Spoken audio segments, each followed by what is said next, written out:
Hey Krishna. Hari, Hari. Welcome.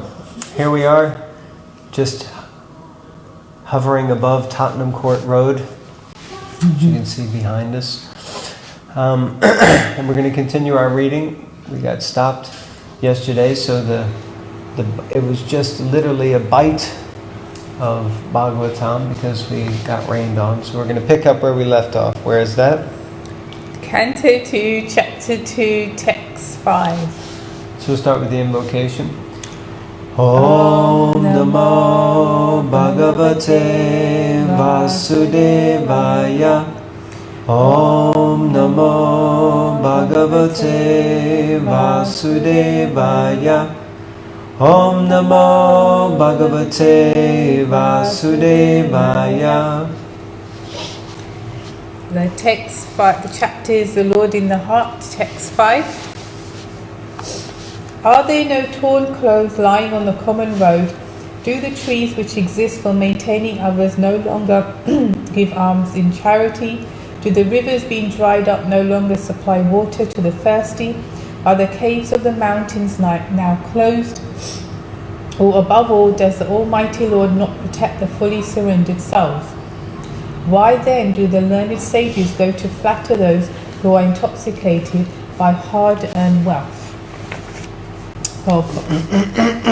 The renounced order of life is never meant for begging or living at the cost of others as a parasite.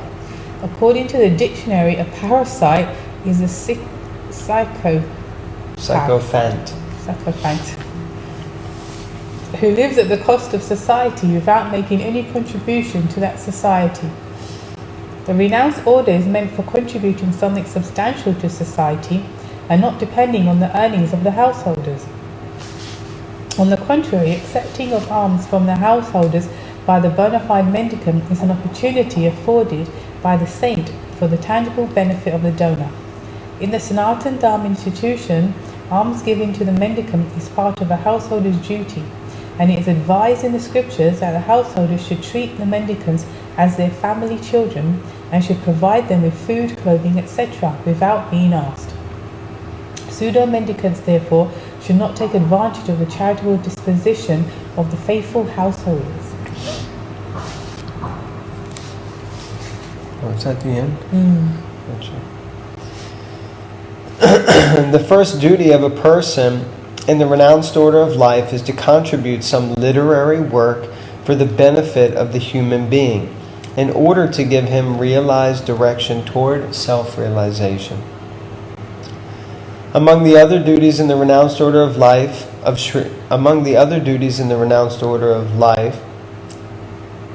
of Srila Sanatana, Srila Rupa, and other Goswamis of Vrindavan, the foremost duty discharged by them was to hold learned discourses amongst themselves at Sevakunj Vrindavan, the spot where Sri Radha Damodar temple was established by Srila Jiva Goswami, and where the actual Samadhi tombs of Srila Rupa Goswami and Srila Jiva Goswami are laid.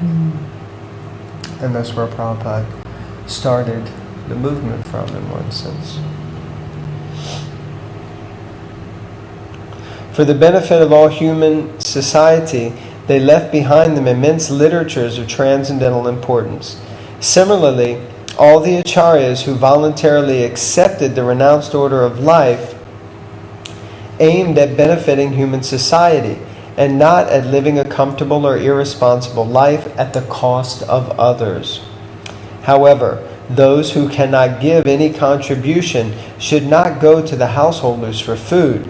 For such mendicants, asking bread from the householders are an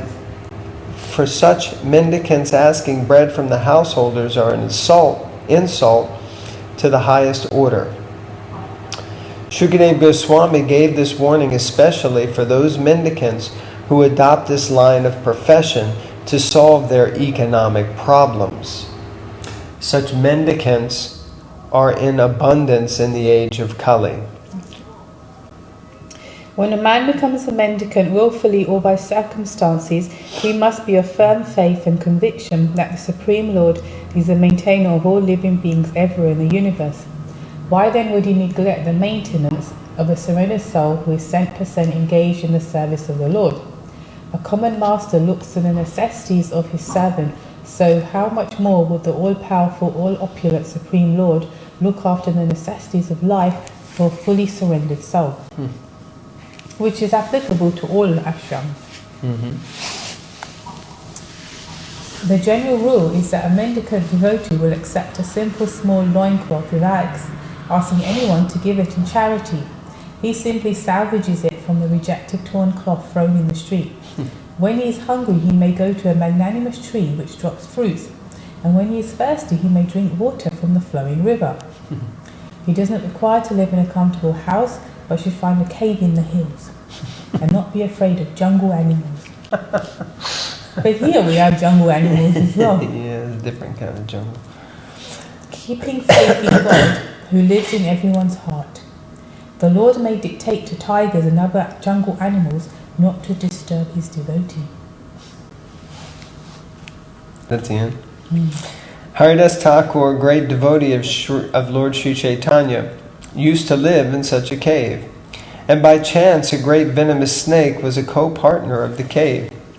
Some admirer of Thakur Haridas, who had visited the Thakur every day, feared the snake and suggested that the Thakur leave that place. Because his devotees were afraid of the snake, they were regularly visiting. Because his devotees were afraid of the snake and they were regularly visiting the cave, Thakur Haridas agreed to the proposal on their account. But as soon as this was settled, the snake actually crawled out of its hole in the cave before everyone present and left the cave for good. By the dictation of the Lord, who lived also within the heart of the snake gave preference to Haridas and decided to leave that place and not disturb him. So, this is a tangible example of how the Lord gives protection to a bona fide devotee like Thakur Haridas. According to the regulations of the Sanatana Dharma institution, one is trained from the beginning to depend fully on the protection of the Lord in all circumstances. The path of renunciation is recommended for acceptance by one who is fully accomplished and fully purified in his existence. This stage is described also in the Bhagavad Gita 16.5 as devi sampat. The human being is required to accumulate devi sampat or spiritual assets. Otherwise, the next alternative, asuri sampat or material assets, will overcome him disproportionately, and thus one will be forced into the entanglement of different miseries of the material world. A sannyasi should always live alone, without company, and he must be fearless. He should never be afraid of living alone, although he is never alone. The Lord is residing in everyone's heart, and unless one is purified by the prescribed process, one will feel that he is alone. But a man in the renounced order of life must be purified by the process. Thus he will feel the presence of the Lord everywhere and will have nothing to fear, such as being without any company. Everyone can become a fearless and honest person if his very existence is purified by discharging the prescribed duty for each and every order. One can become fixed in one's prescribed duty by faithful oral reception of Vedic instructions and assimilation of the essence of Vedic knowledge by devotional service to the Lord. I find it quite interesting that Srila Prabhupada, the way he describes it, seems quite, quite strict, quite hardcore. Go live in a cave, don't have any company, live on your own, don't be afraid to live on your own. But yet if we look at the example of Srila Prabhupada, he didn't live in a cave, and he certainly didn't live alone. So what does that mean? That he's not following? Well, no. I think what happens is, like in these purports, Srila Prabhupada is explaining that, in one sense you could say, the highest levels, but at the same time, living on your own means not living with those who are materialistic. Living amongst devotees is kind of a different type of thing. And then living in a cave, Srila Prabhupada's example was that he would live anywhere. And one day he could be in a palatial mansion, and the next day he could be in a construction site or a little rundown place. He was happy to stay wherever, like that. Text 6. It's my turn, right? Thus being fixed, one must render service unto the Supersoul situated in one's own heart by his omnipotency. Because he is the Almighty Personality of Godhead, eternal and unlimited, he is the ultimate goal of life. And by worshiping him, one can end the cause of the conditioned state of existence. Purport. As confirmed in Bhagavad Gita 18:61, the Supreme Personality of Godhead, Sri Krishna, is the all-pervading, omnipresent Supersoul. Therefore, one who is a yogi can worship only him, because he is the substance and not illusion. Every living creature is engaged in the service of something else. A living being's constitutional position is to render service. But in the atmosphere of Maya or illusion, or the conditional state of existence, the conditioned soul seeks the service of illusion. A conditioned soul works in the service of his temporary body, bodily relatives like the wife and children, and the necessary paraphernalia for maintaining the body and bodily relations, such as the house, land, wealth, society, and country. But he does not know that all such renderings of service are totally illusory. As we have discussed many times before, this material world is itself an illusion, like a mirage in the desert.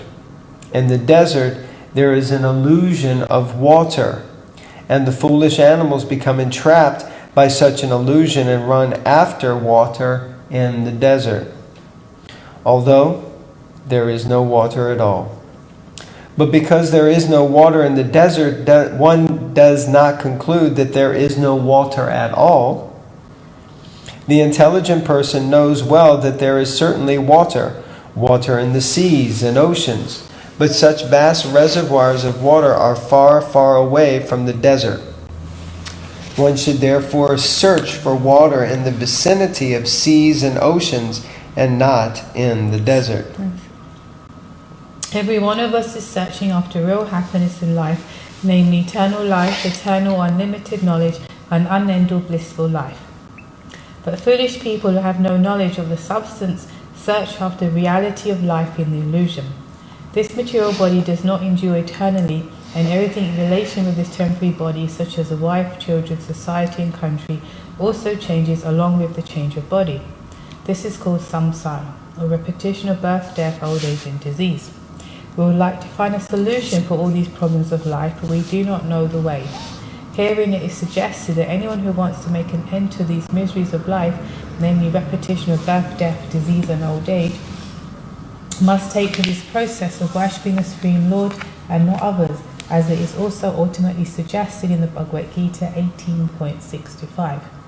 If we all want to end the cause of our conditioned life, we must take to the worship of Lord Sri Krishna, who is present in everyone's heart by his natural affection for all living beings who are actually the parts and parcels of the Lord. Noted here, Bhagavad Gita 18.61. The baby in the lap of his mother is naturally attached to the mother, and the mother is attached to the child. But when the child grows up and becomes overwhelmed by circumstances, he gradually becomes detached from the mother. And although the mother always expects some sort of service from the grown-up child and is equally affectionate toward her child, even though the child is forgetful. Similarly, because we are all part and parcel of the Lord is always affectionate to us, and he always tries to get us back home, back to Godhead. But we, the conditioned souls, do not care for him and run instead after the illusory bodily connections. We must therefore extricate ourselves from all illusory connections of the world and seek reunion with the Lord, trying to render service unto him because he is the ultimate truth. Actually, we are hankering after him as the child seeks the mother. And to search out the personality of Godhead, we need not go anywhere else, because the Lord is within our hearts. This does not suggest, however, that we should not go to the places of worship, namely the temples, churches and mosques. Such holy places of worship are also occupied by the Lord, because the Lord is omnipresent. For the common man, these holy places are centers of learning about the science of God. When the temples are devoid of activities, the people in general become uninterested in such places, and consequently, the mass of people gradually become godless, and a godless civilization is the result. Such a hellish civilization artificially increases the conditions of life, and existence becomes intolerable for everyone. The foolish leaders of a godless civilization try to devise various plans to bring about peace and prosperity in the godless world under a patent trademark of materialism. And because such attempts are illusory only, the people elect incompetent blind leaders one after another who are incapable of offering solutions. If we want at all to end this anomaly of a godless civilization, we must follow the principles of revealed scriptures like the Srimad Bhagavatam, and follow the instruction of a person like Sri Shukadeva Goswami, who has no attraction for material gain. Text 7. Who else but the gross materialists will neglect such transcendental thought and take to the non-permanent names only, seeing the mass of people fallen in the river of suffering as the consequence of accruing the result of their own work. Purport. In the Vedas it is said that persons who are attached to demigods to the exclusion of the Supreme Personality of Godhead are like the animals who follow the herdsman, even though they are taken to the slaughterhouse. The materialists, like animals, also do not know how they are being misdirected by neglecting the transcendental thought of the Supreme Person. No one can remain vacant of thought.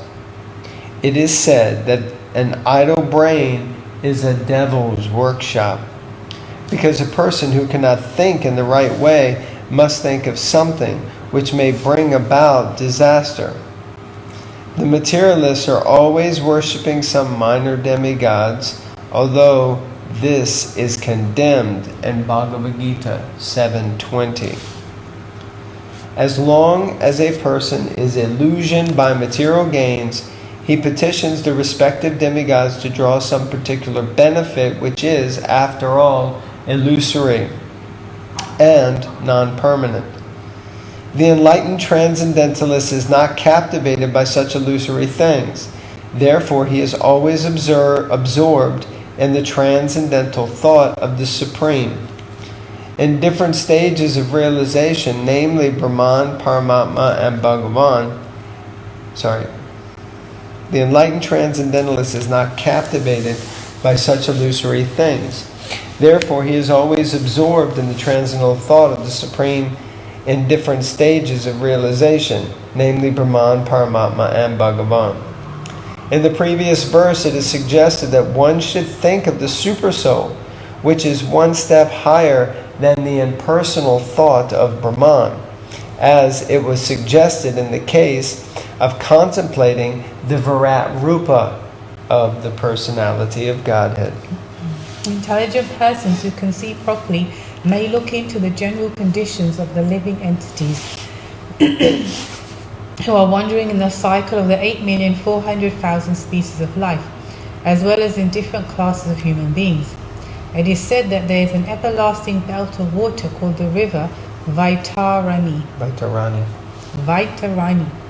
at the entrance of the plutonic planet of Yamaraj, who punishes sinners in different manners. After being subjected to such sufferings, the sinner is awarded a particular species of life according to his deeds in the past. Such living entities as are punished by Yamaraj are seen in different varieties of conditioned life. Some of them are in heaven and some of them are in hell. Some of them are brahmanas and some of them are misers. But no one is happy in this material world. and all of them are either class A, B, or C prisoners, suffering because of their own deeds. The Lord is impartial to all circumstances of the sufferings of the living entities, but to one who takes shelter at his lotus feet, the Lord gives proper protection, and he takes such a living entity back home, back to himself. Oh, back home, back to himself.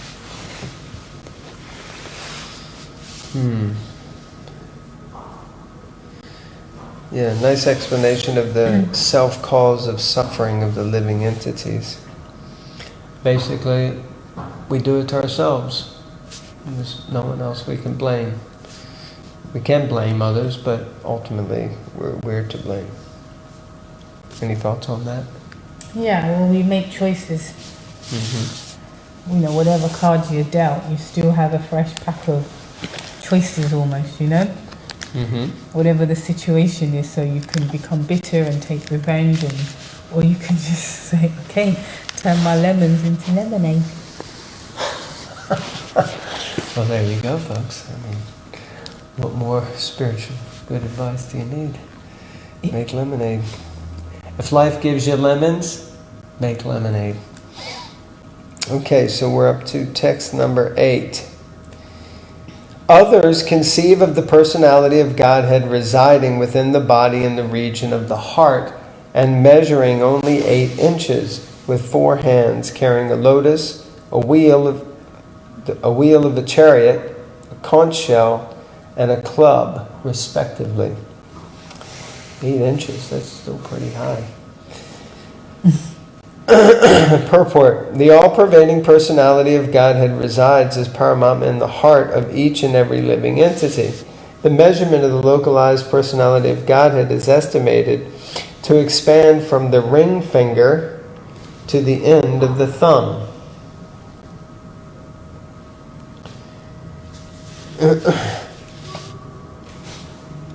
More or less 8 inches.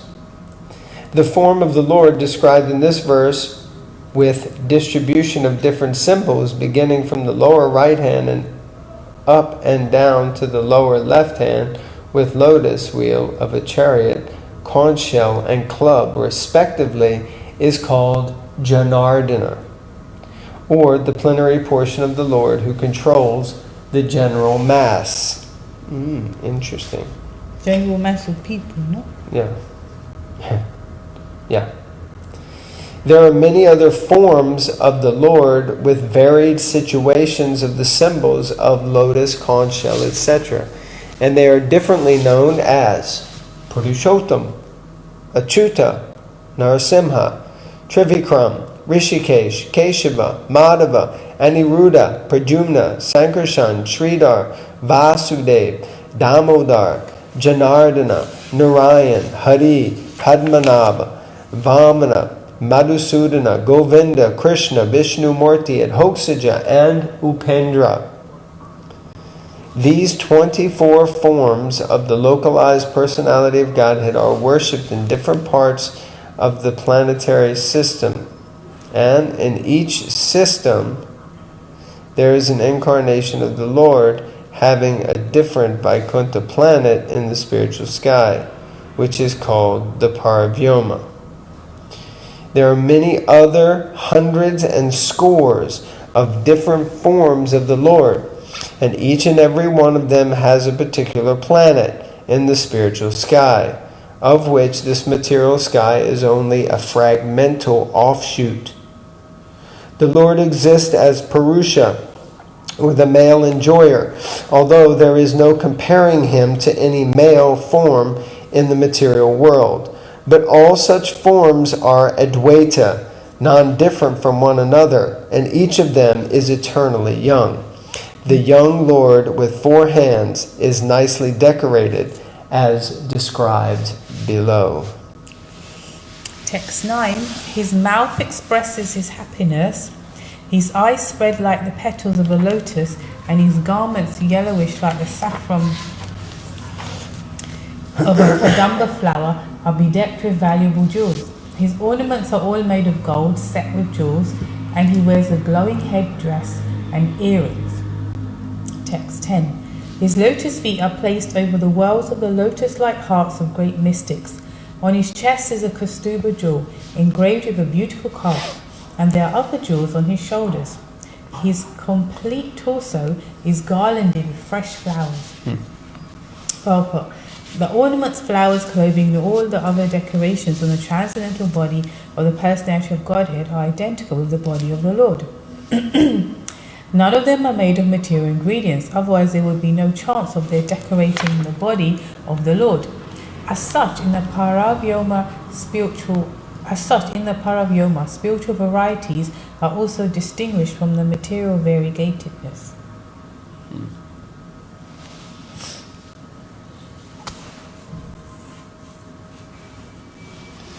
Yeah, so the ornaments of the Lord, the flower garlands, all these things, are considered identical with the Lord. So if you get a flower garland or a piece of Mahaprasad jewelry from the Lord, then you can worship it as good as the Lord. Text 11. He is well decorated with an ornamental wreath about his waist and rings studded with valuable jewels on his fingers. His leglets, his bangles, his oiled hair, curling with a bluish tint, and his beautiful smiling face are all very pleasing. Purport. The Supreme Personality of Godhead is the most beautiful person amongst all others. And Srila Shukadeva Goswami describes every part of his transcendental body one after another, in order to teach the impersonalist that the personality of Godhead is not an imagination by the devotee for facility of worship, but is the Supreme Person in fact and figure. The impersonal feature of the Absolute Truth is but his radiation, as the sun rays are but radiations from the sun. So Prabhupada is saying basically that all this description of the Lord does have form. The Lord is a person. It's not just that personhood is being given so that we have some access to the impersonal, because we couldn't really relate to the impersonal, so let us have some access to the impersonal, kind of thing like that. Yeah, it's fascinating to think that there is one person existing up there, far away, and from him everything's emanating, you know. But he's there now. You know, you can meditate on what he's doing. Maybe through the gopas or Radharani or this. And, you know, he's actually existing. Yeah, we were reading the other day about how the Lord exists within everything. Everything is emanated from him, and he exists within everything, and therefore there is nothing that is actually separate from the Lord. At the same time, nothing is the Lord except for his personality, except for him. So he is the Lord, but he pervades everything. So in that way, whatever we can see his what's the term? His opulences in the material world, as he describes in Bhagavad Gita, he permeates the entire world with just a fragment of his greatness, with just a spark of his splendor, like that. Maybe we should stop there, because the next purport is quite long. Yeah, it's very long. Okay.